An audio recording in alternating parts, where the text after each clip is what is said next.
It's become the norm in Ghana. If you want to enter politics, you must have money, and a lot of it to influence those you think should support you or vote for you. And not just them alone, but those you believe could influence others to get the kind of support you need to achieve your purpose. Why has this become a problem, despite the fact that the country's criminal code, section 240, even frowns on this? Hello, good evening, and welcome to Agenda. My name is Beatrice Edu, and tonight we're going to go into this very issue once again, following the NDC's primary in Ayawaso East constituency, which got Baba Jamal, the now recalled High Commissioner to Nigeria, back to the country, win that election and the controversy surrounding his win. My name is Beatrice Edu. Thank you once again for joining us. Remember that we're streaming live as well on 3FM 92.7. Send us your comments and we'll read them back to you. I do have on the panel with me Professor Ali Dusedu. He's the Member of Parliament for Tamale Central. Prof, it's great to have you here once again. Good evening to you. Good evening, Beatrice. I also do have with me Mr. Jeffrey Okanse, who is anti-corruption advocate. It's great to have you as well. Thank you for joining us. Thanks for having me. Of course, I do have as well Dr. John Osai Kwapon, Democracy and Development Fellow at the CDD Ghana. Prof, good evening to you. It's great to see you in person and have you here as well. Thank you very much. Of course, I do have a video call as well. Professor Enoch Entry, who is a governance expert.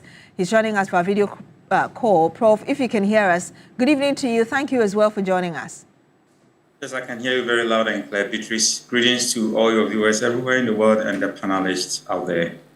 Thank you. So let me just get into it right away. And I want to start with you, Mr. Okanse, because this is not the first time we're talking about this. I believe the last time we did talk about this, Prof himself was here as well. So why is this still dominating conversations? Because it seems to be getting worse.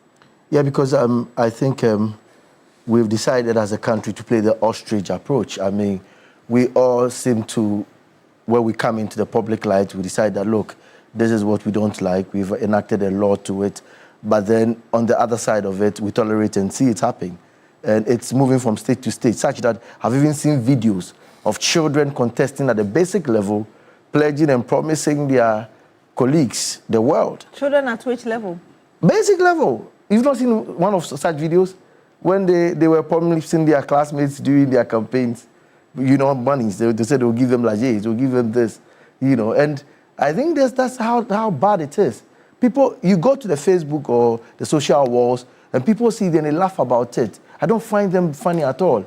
Because it's actually painted into the minds of these children that, hey, before you need to get people to support you, you need to buy their vote. At that basic level. You know, so it's, and then when it comes to, I'm a former National Nooks executive. I'm not here to come and joke. I mean, the truth is that right from student leadership, people were infusing that habit. And so right here in your studios, TV3, the theater studio, I sat on a panel, a show by Wodaf about women participation in politics. Many years ago, I was with Dr. Ofe Abuaji, you know, and I mentioned that the things that stopped women from participating in politics, the two major devils, were corruption, as in vote buying, and violence. These are the two things. So forget about affirmative action. No, I told them many years ago. And some of them thought I was so young, a Nooks executive, he was youthful, exuberant, but that was a fact. And so we are still fighting it. How many women are in parliament? So you're claiming that when you were a Nooks executive, you never paid money to anybody? Me? I won my election with 2 votes. That means I nearly lost. I didn't have my own lorry fare to go to the Congress Johnson in Kumasi. And you're talking about me bribing somebody. Those who went with me to St. Louis, they know. And so from that time, look, I speak well. I know how to play politics from primary school. But it ended for me at Nooks because I cannot indulge in some of the things they are doing. I'm not a saint. But I mean, you saw the results. During the MPP primaries too, you saw the results. Those who didn't give the money, as we all knew, you saw what they got. And those who gave the money, you saw what they got. So there was a clear distinction between the 3 candidates who were seen giving the largesse and the 2 others who were down there. It was a wide gap. You could see clearly that the influence happened. And look, pathetic is when what actually brought the recent uproar, that the candidate himself came public to tell us that actually he's giving. Baba Jamal? Yes, that if you accept the gift and you allow it to influence. So he even gave a tendency that a code, but that was not his intention. He tries to paint it, but then it could. So why do it? That's why the law In fact, look, I've heard in a few minutes past that their party, it's not about their party. The act was committed in public. And the state institutions that are in charge, the anti-graft institutions, must take up the issue. Well, we are aware that the special prosecutor has already taken up the issue today. We saw the lawyer of Mr. Jamal speaking to us and saying that he had been granted bail and on a number of charges as well. I'll come back to you, Prof. You were elected to Parliament following the unfortunate demise of the former member of Parliament for that area. Tell us, how much, for instance, did you spend just so you could make your way to the legislature? Good evening to your viewers, and then good evening to the people of Tamale Central. The issue of monetization in politics is one of the serious challenges to our democratic consolidation. And I proceed with the two assumptions that it is not new and it is not peculiar to Ghana. Now, if you go back to the history of politics, money in politics, or money and politics, they are like Siamese twins, I always say it. Conjoined at the neck, very difficult to separate. And it is not new. If you read the works of Stefan Eich, he has a very fantastic book called The Currency of Politics. He actually related the significance of money to the conduct of politics as far back as the 7th century BC. And largely in that particular book, he talks about the political philosophers and how political philosophers has bemoaned and wrote about the influence of money in politics, including Aristotle, including John Locke, and several other political philosophers who have written extensively about it. If you look at the literature on political economy of elections, it has actually detailed the relationship between money and politics and the influencing dynamics that exist between them. So largely, it's the same issue, but different rendition across centuries. So it's not new. But second, it's not peculiar to Ghana. Even if you look at developed countries like the United States of America, in 2024 alone, the U.S. super PACs, that is public action committees, were able to raise $5.1 billion and spend $3.4 billion in elections, funding people and then the activities related to it. But the most expensive elections that we've had in U.S. history was in 2020, when about $14.4 billion was spent on federal elections alone. And if you look at Britain, it's the same thing. So the U.S. is the best example of presidential system of government in our democratic dispensation in the world. Then when you look at parliament, so it's not only peculiar to presidential systems, but even if you look at parliamentary system like the British United Kingdom, until last year, the most expensive elections that was held in the U.S. was as far back as 1880. And if you look at a research that was done recently in 2005, they did an accumulated calculation of the number of amounts spent by each candidate. And that was that amounted to what? 100 million pounds. Now, if you even convert it to putting inflation and other things into consideration, if you convert it to current currency, that is around 170 million. So, Prof, I get the point you're making. So the point I want to make is that this is not new, and it's not even peculiar to our democracy. Even advanced democracy, they are there. But so what? So what? The problem in the country, which is why we're talking about this, is in this part of the country, we seem to make it or present it in such a way that until you have a certain kinds of cash, you will not be able to contest. That's where the problem is. I'm not. And I'll come to Doc very quickly to give us a stop. But I'm not justifying it. I said that is wrong, and it is one of the serious challenges to our democracy. But even in the developed world, it's the same thing. But the fact is that these are much more regulated. You see, the amount of money an individual can contribute to a campaign of a candidate or party is clearly defined. The amount of money a political action committee can contribute to a candidate or a party is clearly defined. And there are regulators and transparency organizations that make sure that these are clearly followed. These are clearly followed. You didn't answer the question, though, as regards how much you as a politician or moving from the academia into politics, how much you spent. I can't remember how much I spent in my campaign. Okay.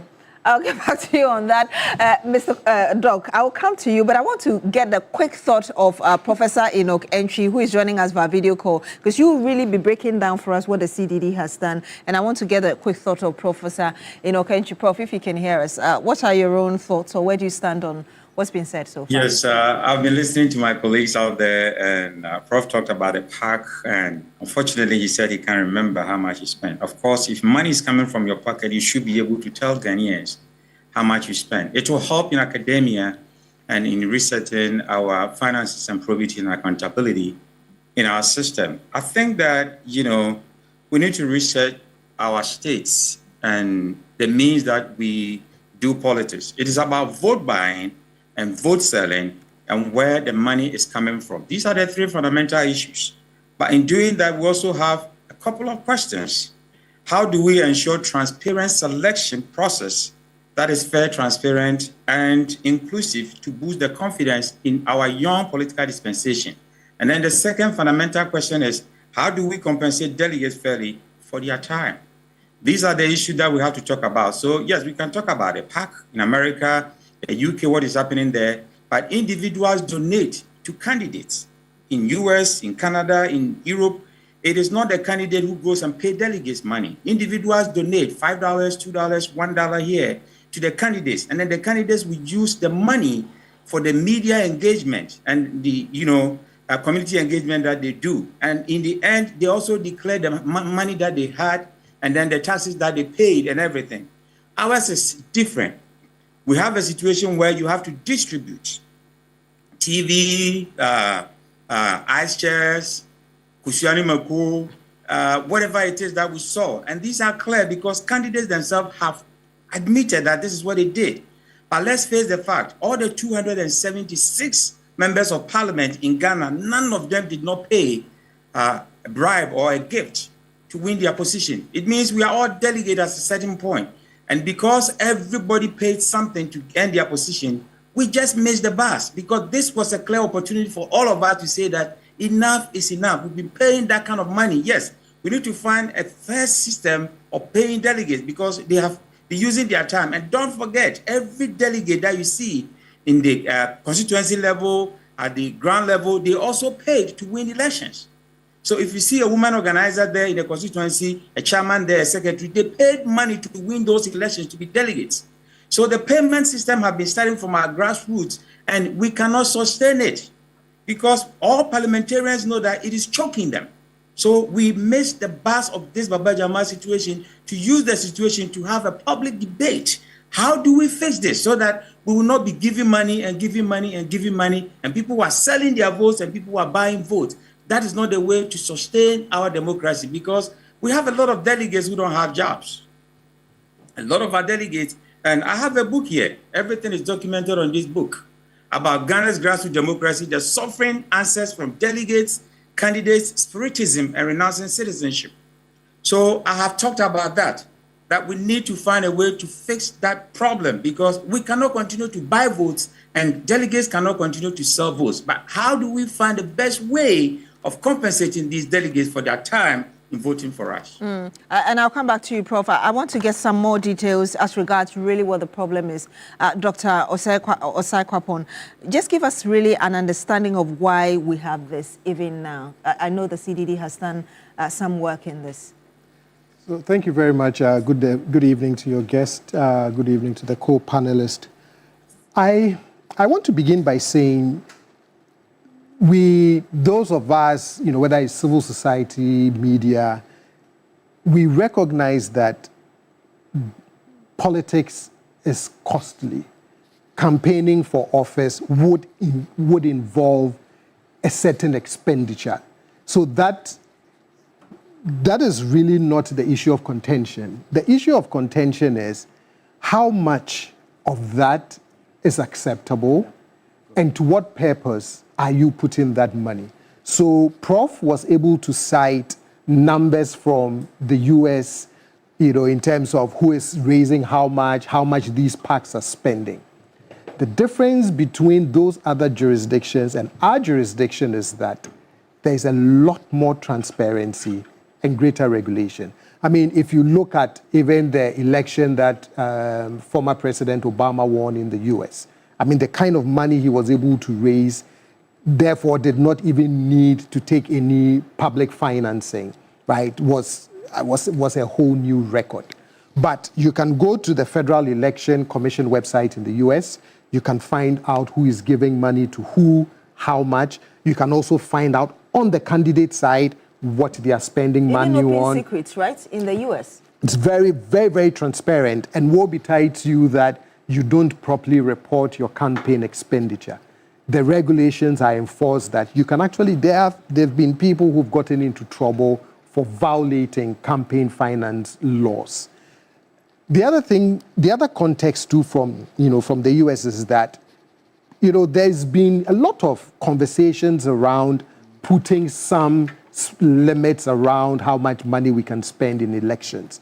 I remember the late Senator John McCain, that was one of his biggest issues. He was always trying to do work around campaign finance. Interestingly, in one of the cases that reached the Supreme Court, essentially what the court said was money is equal to speech, right? That if you regulate money, then you're regulating someone's free speech rights. But still, there's that transparency and proper regulation. We don't have that here. Candidates, we always hear, oh, person A is a sponsor of this party, or person A is a supporter of that party in terms of financial. But you never get the sort of detailed records of how much did, Mr. A give to party B, and what did party A spend on all of these things. What the CDD study tried to do was to look at parliamentary candidates. So they looked at those who were successful in the 2016 election, those who were not, those who lost a party primary, and then those who were in the previous parliament and were not going to contest, again. Trying to get a sense of, how much is it costing you, what kinds of expenditures are you, incurring. But when all is said and done, the issue for me is what is an acceptable level of money, quote unquote, in our politics. Are we now leaving some of these positions to the highest bidder, meaning the person with the deepest pocket? Where are these monies coming from? But most importantly, is it being used also to buy votes? What's your understanding of, for instance, what happened with Baba Jamal and the Ayawaso East issue? So for me, the explanation that I read and heard was that these were gifts. They were not meant to influence anybody. I always say that if you're running for office and I give you 10 cedis, right? I can make the argument that 10 cedis is just because I really believe in you and I want you to win the election. But when you start crossing a certain threshold, I find it very difficult that what you are giving the voter has no connection to what you expect the voter to do. So this is what he explained later, that the problem is not the giving and the taking. The problem is if you allow that to influence you. Correct. But again, I find it very difficult to accept the argument that what is alleged to have been given, a TV, that it was a gift. My counter question to that is, so all this while that I've lived in Ayawaso constituency, you never thought of me, you never remembered that I lived there, and you never thought to come and give me a gift until you were running to be your party's candidate for parliament. He said the coincidence he's been doing. But the coincidence is odd, right? And so it is the oddity of that coincidence that raises the question of truly, truly, why are you giving this at this particular time? To voters. Let me bring you some details as regards really the figures we have from that CDD work, just so you get to understand really what the problem is like on the ground. All right, so how, in terms of how much it cost to win a parliamentary seat, per what the CDD did, it's around 650,000 US dollars. That's 10 million Ghana cedis. Also, let's just break it down a little bit in terms of campaign costs. It says constituency nurturing, and perhaps you'll be able to tell us what that means, constituency nurturing. That's 2 million. Prof, did you do that? Professor Alidu, did you do constituency nurturing? We'll help you figure. The constituency nurturing usually have to do with your interface entry into the, expressing the intention to contest. And you still don't remember how much you spent at the constituency my case nurturing was bit? different. There was an incident, then a deadline was given. So the constituency nurturing, it's not like somebody may want to contest a seat and start the nurturing maybe 4 or 5 years ahead of time. Okay. You go in there, you participate in activities, you give 5 cedis for water. That's how people do, right? So it takes time. So when you calculate the amount of time that people use to nurture and feel part and belonging to that particular constituency, it usually takes time. So it makes the amount very high. Okay, so let's go back into it. So that the constituency nurturing per the work of the CDD is around 2 million Ghana cedis. Primaries plus party processes, also campaign logistics and mobilization, general election campaigning. So giving us that average. So the cost of winning the presidency is around 150 million US dollars. So between that and $200 million. I thought when Professor H. Kwesi Prempeh mentioned this, was it last year or in 2024, he talked about 2 million. And it's jumped to 200, like between 150 million and 200 million. What happened? Well, I mean, it's getting more and more costly, the kinds of things that candidates are spending on. One of the biggest expenditure areas is advertising, whether it's in media spaces, things like that. So you're talking, and then trying to win an election the first time, I believe is very challenging. And then trying to keep your seat because who knows who your new competitors are. So all of those things, and I'm sure what a delegate may have wanted, 3 elections ago, may have changed in today's election. So that whole dynamic is what is making our elections even more costly. I'm coming to you, Mr. Okansi, because Professor Inokentri made a point earlier about the suffering of the people within the communities. To what extent do you believe this could be influencing why people themselves even go to these politicians and say that, well, you have to give me something if you're considering even coming to this area to represent us? I think that fits into my point of the steps of this monetization of the whole political system. It starts with the exorbitant filing fees that are charged by the political parties. The parties themselves, the amounts they put over there. I mean, you should find better ways of selecting who to contest rather than using money as a blockade. You know how much how much do you pay for a filing fee? I mean, that's a lot of money, right? Something that you can't even save over the years if you don't have the big checks. And then they put those monies there. That is step one. And then it comes to the candidates themselves, the doling out of these monies, And then the third point is the demand. We're in this country, when a whole process of election at the stadium was halted because delegates were at Legon waiting for the candidates to come and see them. Look, I said we are playing ostrich. We know it happened in Ghana here. The whole process, it was on all the radio stations that the delegates have refused to come because they want the contestants to come and see them. See them for what? And we knew what they wanted. So it also goes to the delegates themselves. They demand it. And then also there's a disconnect. So the EC on the day of the election is sitting there saying that they are doing their own thing. And then when we use the word fairness, the free and fair election, people think we are talking about where they are voting alone. The fairness starts from campaign. Right down from campaign time to the final declaration, that is where fairness is. It runs through. You see, you don't put the giraffe and the goat on the same level playing field and say they should reach out for something because you have created a level field. No. That's equality. That's not equity. So moving forward, we should look at that. Fairness, you lie to yourself that there is fairness. When indeed somebody is sharing TV and the other doesn't have the resources, that is not fairness. Fairness is actually, that is why we had the law to clear everything like that so that you go in there and talk about what you can do for the people. like he said, nurturing. You see, that's where I would disagree when it comes to the monetary side of the nurturing. Because if you want to nurture, you should nurture the vision and then sell your vision and nurture the people to accept you. But we've seen data which shows that Ghanaians don't vote necessarily because of ideas. They vote because of other reasons. You see, because we allowed the money to come in. Yesterday, the people who were contesting, you saw them. I don't have any disrespect for them. I'm not saying they are poor people, but they came in because you look at the fine materials. Look, listen to the people discussing on the political platform today. Are you not disappointed? If you are not, I am. Some basic issues you expect people to come and speak about. But you see, because it is just money to take them there, look, my chemistry master once said, a calculator in the hands of a fool is a dangerous machine. Okay? If you give power to people who are not supposed to hold power, you will hear some of the things you are hearing. You will see some of the things you are seeing. Look, the people who are the delegates going to vote, who are they? I'm not saying only the literates. I'm not saying only the doctors and the professors. There are people who have not seen the classroom before, but they are discerning.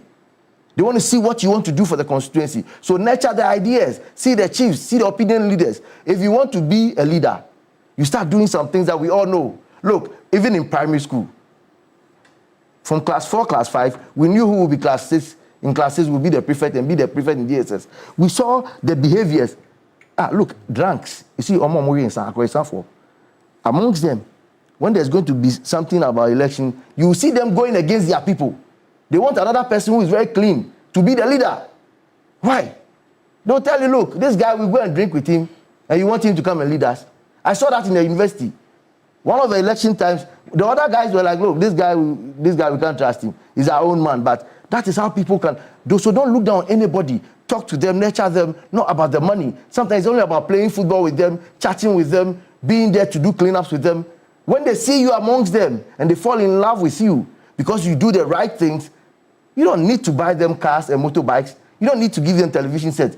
Indeed, not all the people supporting the politicians in this country want something from them. Do I hear you say that you think Baba Jamal's issue has been handled leniently? I think it's been too light, especially when he had that confidence to come on air publicly to say that, well, if you allow it to influence you. Indeed, so he sees the possibility that, look, there's a tendency that whatever he was giving could influence if the person allowed it. So why did he give it? Like my senior was saying, of all through the year, you decide when you are going to contest. That is when you will give him television sets. He didn't need to watch TV. When the year started last year, you realize that he must watch TV. The day you are going to contest, that is when you will give him a TV to go and watch the results. That's what you want. Well, we will accept it. But I've told you, these are the steps that it starts with the political parties themselves. It goes to the candidate who is contesting, who is also doling it out. The delegates who are also demanding from them. So the political parties, for instance, say that they use some of these monies they demand as part of, the monies that the parties need to function. Because they are not innovative. They are not innovative. Look, there's been campaigns around, one city campaign, and people, like he said in the US, people, the individuals contesting, plus their cronies, go out there and publicly give lines, and people give the monies to support. That is how transparent the process is. So if you really, as a political party, look, even football clubs, the people, look, it is so funny. The one-man churches, the women who don't have the money who complain, go and watch them at Achimota Forest. Every afternoon, they get money to go in there and go and pay their contribution and do collection over there.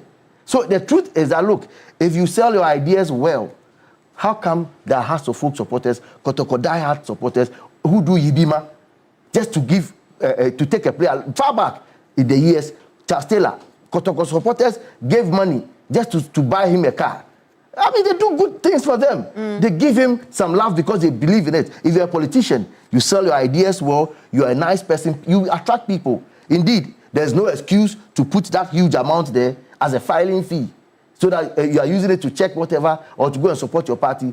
Why can't your party members, they all boast of having about 4 million supporters or even 3 million. Even if you have 3 million people and they were paying a monthly dues of 5 cedis or even 10 cedis or 50 pesos, if you had half of them giving you 2 cedis a month, that's your membership and they can contribute to you, you can get some monies to support. Indeed, there are other people in that party who can even give more. Look, how we have monetized the system. Wrapping up for me. And we have had people who, the lords of the game, we've opened the gates. So right now, because we don't see it, you don't even know who is sponsoring. And you won't know who will be coming back to pick from the national kitty. You will know who will be coming back to pick from the national kitty. You're still here on Agenda on TV3. My name is Beatrice. When we come back, we'll go into the solutions, really. What needs to be done to ensure that we deal with this once and for all? Do stay with us.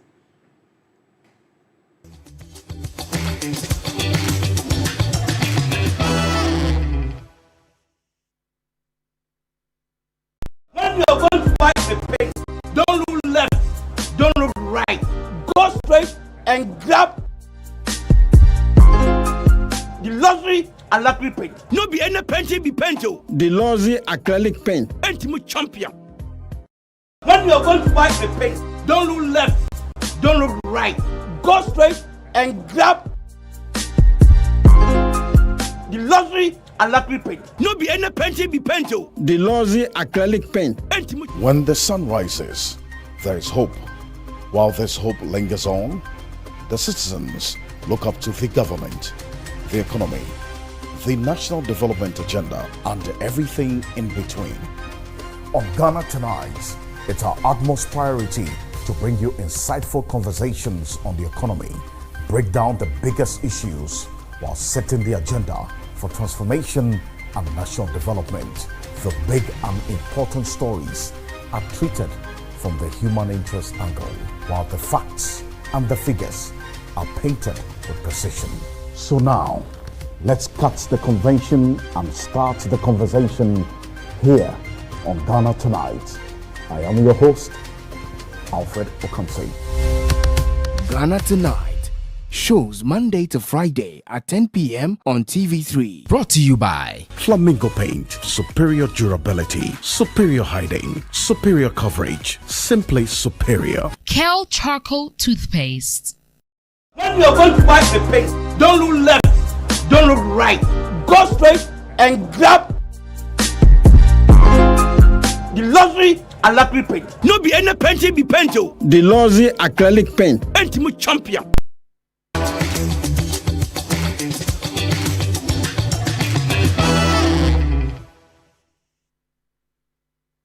And you're still here on Agenda on TV3. My name is Beatrice.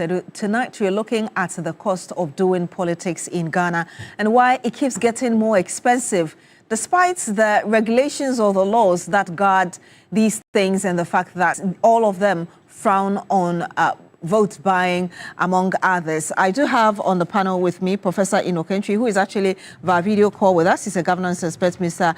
Jeffrey Okanse, anti-corruption advocate, also Professor Ali Duseidu, Member of Parliament for Tamale Central. We do have as well Dr. John Osai Kwapon, who is Democracy and Development Fellow, CDD Ghana. I'm coming back to you, Prof. Again, like I said, it's not the first time we've spoken about this. Are there any recommendations from your end as regards how we can really nip this in the bud? Beatrice, you're talking to me, right? Yes. Oh, okay, because there's another prof there. So, many years now, delegates have been sacked with bad promises that, you know, when you vote for me and I come back, I will do A, B, C, and D. And most of the time, they don't come back. So most delegates believe that when I vote for you, I will not see you again until the next 4 years. And that's why they believe that during the campaigning, it is their cocoa season to get something from the delegates. I've seen as much as 10,000, 11,000 that each delegate has been getting from about 4 or 5 contestants in one primary. Just the primaries, not the national one, where you have to stand for the constituency. So it is becoming too expensive. And if you don't take care, individuals who have genuine love for their, constituency, they have knowledge and wisdom, might not be able to represent us in parliament because it's all about money. I remember when I came to Ghana, one prominent individual, I cannot mention the name, called me and said, Prof, with all the knowledge and the wisdom you have, Ghanaians don't need it. What they need is money. I thought he was stupid, but now I understand what he was trying to tell me. So if you're looking at the solutions, those bad promises that candidates make to the delegates, we should stop it. Don't go and promise something that you cannot deliver, because it doesn't go away. It lingers there, and it creates a problem for other contestants who are coming in there. The other thing that I want to recommend is that the president has done a good job by recalling Baba Jama. So the president did his piece. The National Executive Committee of individual political parties have to look at a couple of things. They have to engage delegates early. So you have to make sure that nobody likes a stranger anyway. But strangers are friends you never met before. So you have to engage the delegates early for them to know you. That will help reduce the cost. Then the process, about the timeliness, expectations, should be clear to build the trust. Then we need, I've talked about transparent selection process. We need to be very transparent in selecting people, not only those who bring money, but individuals who genuinely love their constituency, and you know that they are genuine, they are authentic, they can contribute. We have to look that way. We also have to respect and value delegates. Some people, the way they talk to delegates, they think that giving them money should be it. And delegates should come on board, because 80% of leadership is followership. So these delegates who are at the epicenter of our democracy, because they are the heart of it. Without them, we cannot have people from the grassroots selecting individuals for the regions and the nationals for us. So we need to respect them, because it is only a prudent person who will see the need to go pick forms and file to be a delegate. There are many educated people who have not filed to be delegates, and I don't know why. Because if somebody is a judge or a lawyer or a professor or a lecturer, you can't go and then give them 32-inch TV to vote for you. You dare not do that. But if the individual has seen the sense in doing that, I'm begging that most people who are intellectuals in different professions should also try to be at a delegate level. It will help a lot. There are places that I've seen about 1,100 delegates, just about 10 or 15 are graduates. The rest, I'm not saying that you have to be a graduate, but when people don't have meaningful jobs and they are delegates, they are tempted to receive some of this money. And of course, the intent is that it's going to influence the way they vote for you. I'm also talking about focus on key issues. There are a lot of gatherings, community gatherings. You meet people here, you give them lorry fares.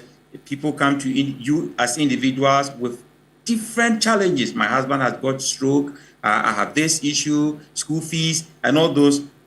We have to begin to think about collective good for the people. So let's talk about a library. Instead of giving individuals money, let's talk about the roads there, the bridges there, the hospitals there, the schools. If individuals who are contesting can use their money to build something that will benefit everybody, and then we can have the best, market woman, the best teacher in their constituency.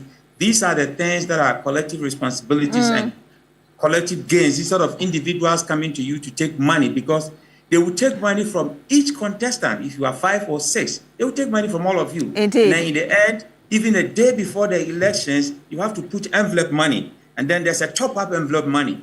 And when you...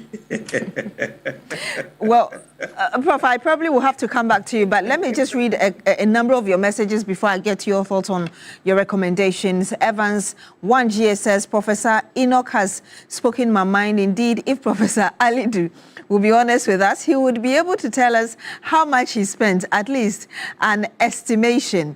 And there is also a message from a number of you sending us your messages, just scrolling to get, so from Michael Mabo, he says, good morning. I don't know where you're watching us from, but he says it's important to clarify that sharing gifts during election is not inherently wrong within the Ghanaian context. Our political culture is rooted in community, reciprocity, and goodwill, which differs from Western political traditions, including that of United States. What may be frowned upon elsewhere is in Ghana a long-standing social practice that reflects care and connection, not automatic inducement. Prof, let me get your thoughts really on how we can deal with this. So I think the first thing I need to state is that, just like I'm not saying I completely agree with him, but I think using money to campaign or influence voters, it's not an entirely bad thing. And I think if you go back to, say, 1976, there was a U.S. Supreme Court decision between Berkeley and Value. That was just what you referred to. And then the Supreme Court, in that case, they decided that spending money to influence elections is a form of constitutionally protected free speech, right? So I think context, that in itself is not entirely bad, but context matters. So largely, the context influences the level of development, the level of poverty incidence, and the level to which these things are done. Context also determine what? Regulatory framework and the regulatory frameworks that are put in place.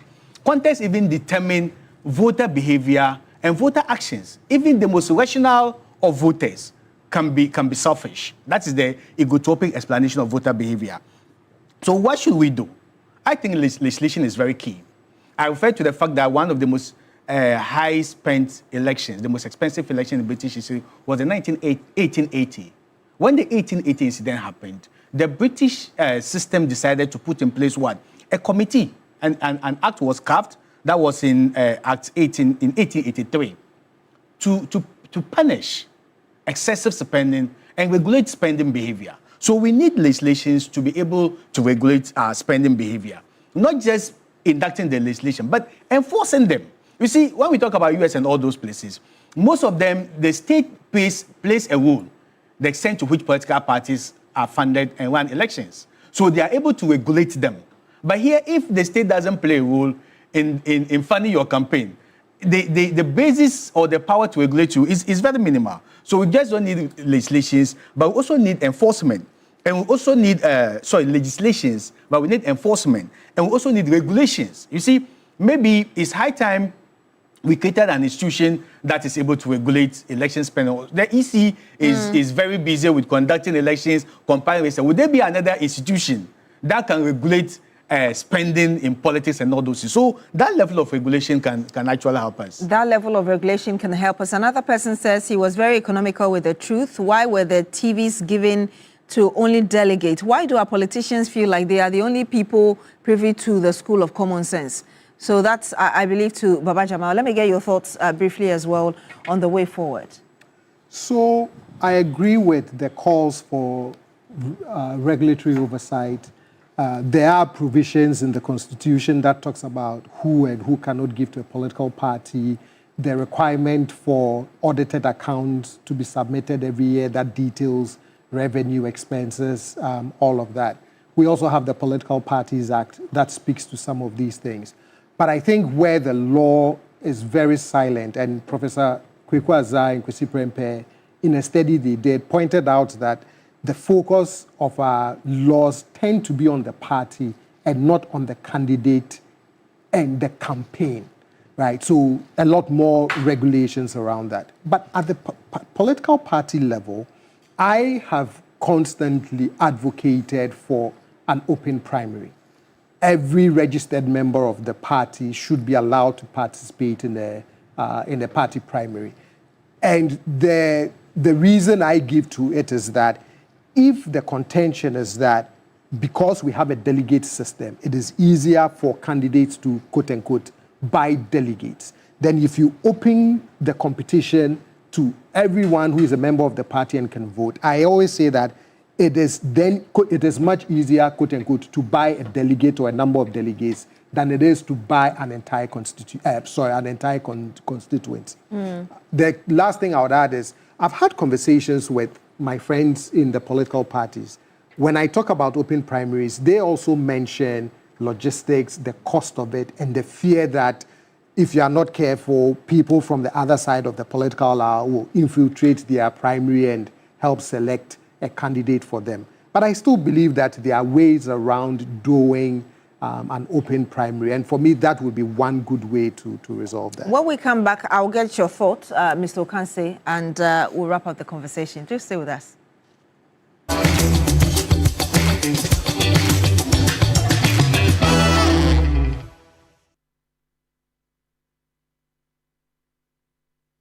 When you are going to buy a pen, don't look left, don't look right. Go straight and grab the luxury acrylic paint. No be any paint, be paint. The luxury acrylic paint. Ultimate champion.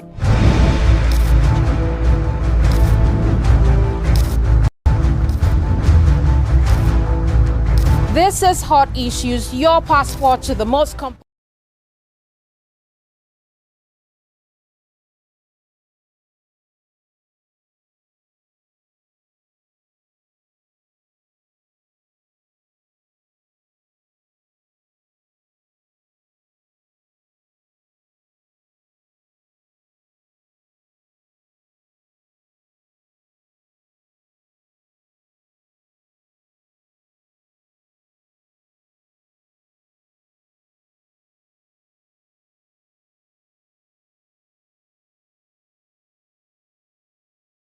She said we're talking about the cost of doing politics in Ghana.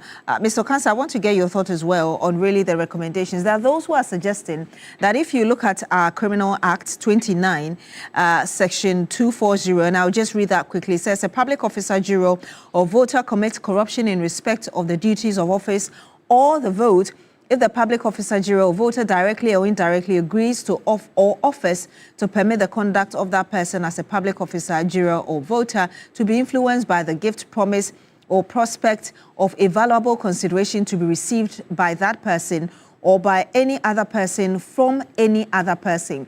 There are those who say that this criminalizes our national elections, but we should bring that to the party level as well. That could help deal with the problem. Do you share this opinion?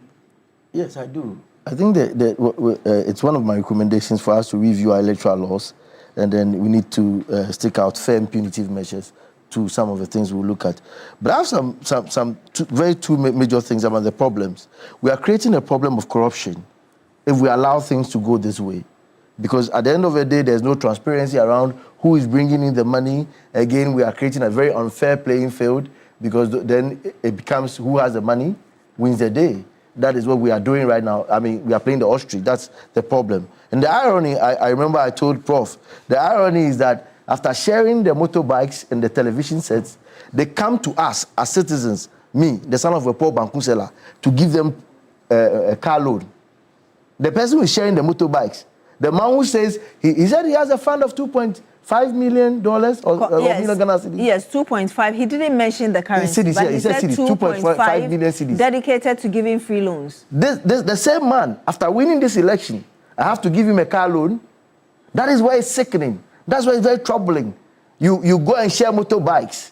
You go and share television sets. And then you come to the Baku seller's son, my tax money, to come and take a loan, a car loan. I should give you a loan. After you have dashed motorbikes, you want a car loan for me. Which part of the world would this one make sense? I mean, you come and share television sets, and you come and boldly tell me that this is what you do out of your own free will, and then I have to come and give you a car loan. Your Let's final leave that. word, please. But for the way forward, I think we need to empower the state institutions, like we saw right now, OSP taking the bold step. Mm-hmm. Yes, I mean, if we find some of these things quickly. Now let's sensitize the whole stakeholder populace around the game. EC officials, everybody, political parties, candidates. The word fair, the free and fair election. The fair is not on the day when nobody fights. I've listened to some of the communicators from the NDC saying, no, nobody, there was peace. No. Fairness is not when you don't see people throwing blows.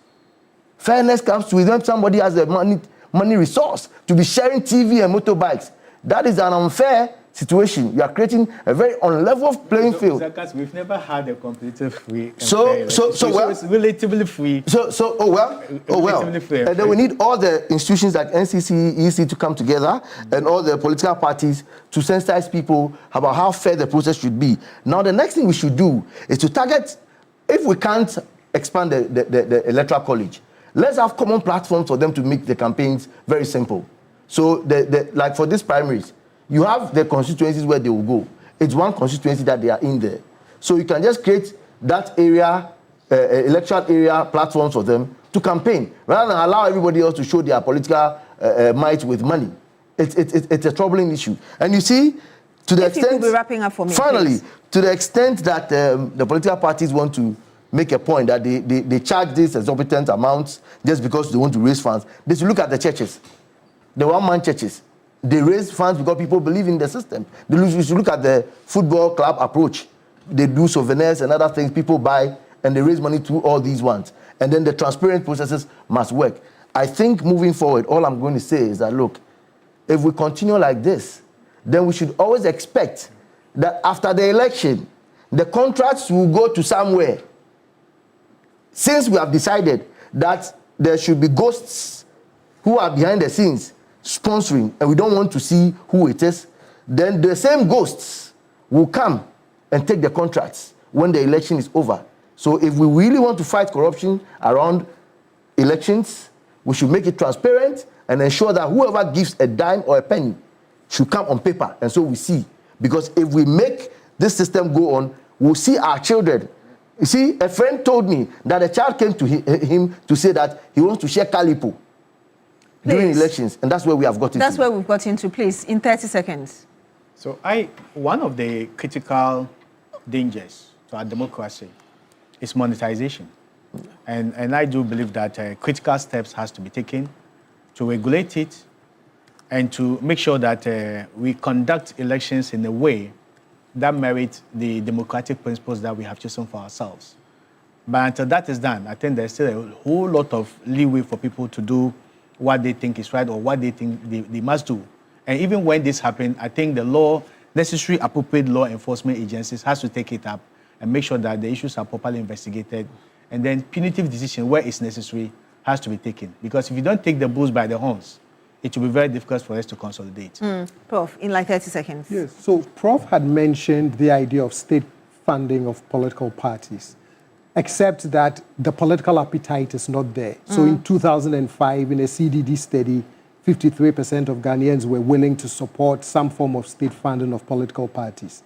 In Afrobarometer Round 9, 2022, when they asked a similar question, only 27% of Ghanaians said they would be willing to support some kind of funding for political parties. So the political appetite is not there, which then leaves us with things like, regulatory enforcement and oversight. And like for me, as I keep saying, changing the delegate system. And if people are found to have broken the laws, hopefully you can, punish them to serve as a deterrent to others. Indeed. Professor Inokenchi, in 30 seconds, your final word. Of this electoral process entails perception, and we just saw the CPI, Corruption Perception Index, 43% of Ghana, which is still not good because we've not reached the 50% threshold. So perception, attention, memory, and language, we're talking about Albert Bangura's social learning theories. And we learn how to behave by observing other behaviors and imitating them. I think that the behaviors of giving money in envelope, ice chairs, bicycles, all these things, you can never find that in Europe or America. So when we are picking the best practices, we have to pick the right things. And we have to stop it because we cannot sustain it. We cannot sustain it.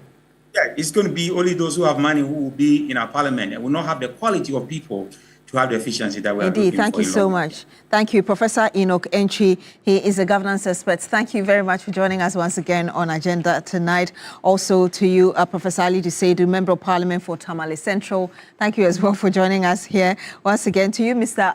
Jeffrey Okanse, Anti-Corruption Advocate. Thank you for joining us. And to you as well, Dr. John Osai Kwapon, Democracy and Development Fellow at CDD Ghana. Thank you as well for joining us. My name is Beatrice Edu. Thank you so much for joining us on Agenda tonight. Do join us again next week. Have a good evening.